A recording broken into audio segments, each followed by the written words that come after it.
Vi siete mai chiesti come l'acqua possa in realtà disegnare i nostri territori? Come il Veneto possa in realtà essere risultato di una serie di modifiche architettoniche e paesaggistiche dovute proprio alla posizione dell'acqua? A tutte queste domande risponderemo oggi noi di Verde a Nord-Est, che seguiremo presso la fiera di Padova in occasione del Floor Mart il convegno organizzato dall'Ampi Veneto, associazione dei consorzi di bonifica del Veneto, intitolato proprio Paesaggi fluidi, come l'acqua disegna i territori.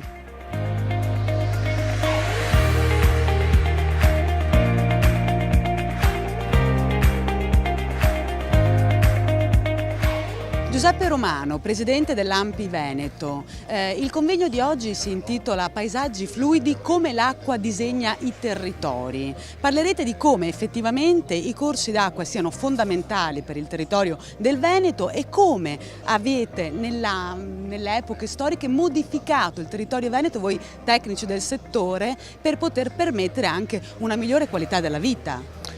Innanzitutto diciamo una cosa che è fondamentale. Il Veneto è per 1/3 sotto il livello del mare, quindi è inevitabile che i bonificatori, la bonifica e quindi questi percorsi fatti da tempo abbiano modificato questo territorio e continuano ad essere modificati, nel senso che senza l'intervento quotidiano delle bonifiche questi territori alla prima pioggia sarebbero sott'acqua, quindi nella normalità delle cose. Se poi aggiungiamo il fatto che hanno iniziato i veneziani a modificare questo territorio e noi siamo, fra parentesi, gli eredi del Magistrato delle Acque di Venezia, quindi i veneziani da questo punto di vista, capite quanto importante è questo territorio, quanto importante è la manutenzione di questo territorio. Quando si parla di industrializzazione si parla anche di consumo del suolo.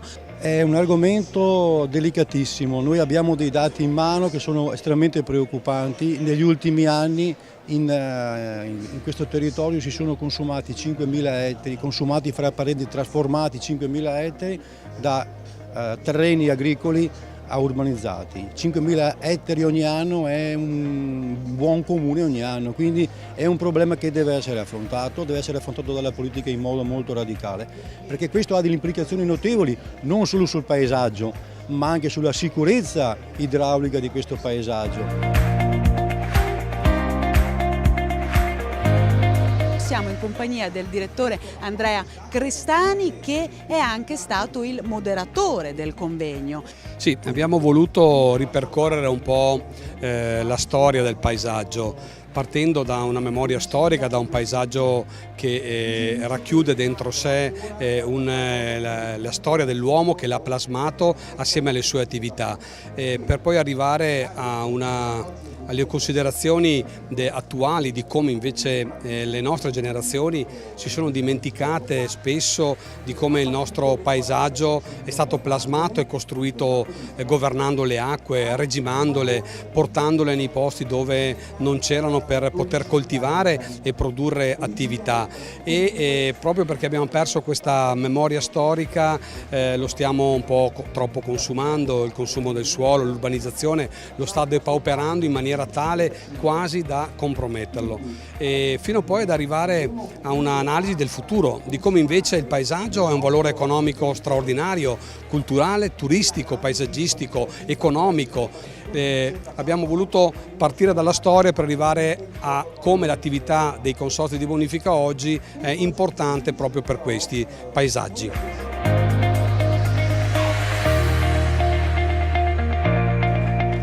Mi trovo ora in compagnia di Elisabetta Novello, che è professoressa di storia economica dell'Università degli Studi di Padova. Nell'ambito di questo convegno lei ha citato spesso e volentieri il termine identità culturale, paesaggio immateriale, patrimonio immateriale nell'ambito delle bonifiche.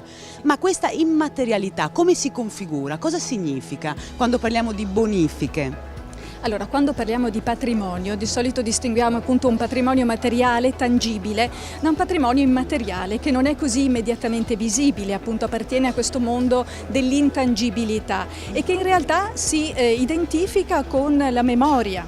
con la tradizione, con la cultura proprio del locale, della località, e in qualche modo è quello che è la percezione delle comunità che vivono in questi ambienti molto difficili, ambienti che spesso mettono davvero in difficoltà la resilienza, no? Il bisogno appunto di voler vivere in questi luoghi che non sempre sono facili per una questione proprio di quotidianità, e quindi l'idea di riconoscere questo paesaggio, riconoscere questo territorio, volerlo in qualche modo comunque abitare e voler convivere con esso trovando un equilibrio quotidiano. E questa è una storia lunghissima, una storia che risale ai secoli appunto dell'insediamento umano e che è continuata chiaramente nella speranza anche che in un futuro ci possa essere sempre un maggior rispetto per l'ambiente in cui si vive e un rapporto sempre più equilibrato con esso. L'importante è quindi anche riconoscere questo patrimonio immateriale e conservarlo, quindi raccogliere le memorie delle persone che hanno vissuto in questo ambiente e che quotidianamente lo hanno costruito. Ecco, qui salutiamo e ringraziamo la professoressa Novello.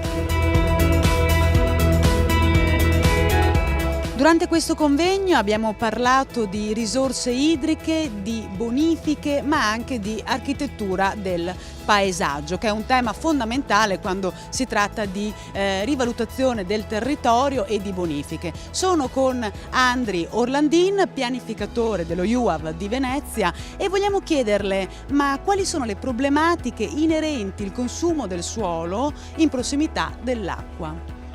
Come si sa, l'acqua è uno dei luoghi cardine attorno ai quali è sorta la civiltà. Da noi in Veneto è evidente questo fatto, però è altrettanto vero che questa matrice, questo luogo così genetico del Veneto ha grossi problemi attualmente, e il consumo di suolo sulle coste, lungo i laghi, lungo i corsi d'acqua, attorno alle lagune sta diventando un problema molto pesante e importante per la gestione del territorio, e quando accadono eventi catastrofici ce ne rendiamo immediatamente conto, perché si allagano le città ormai.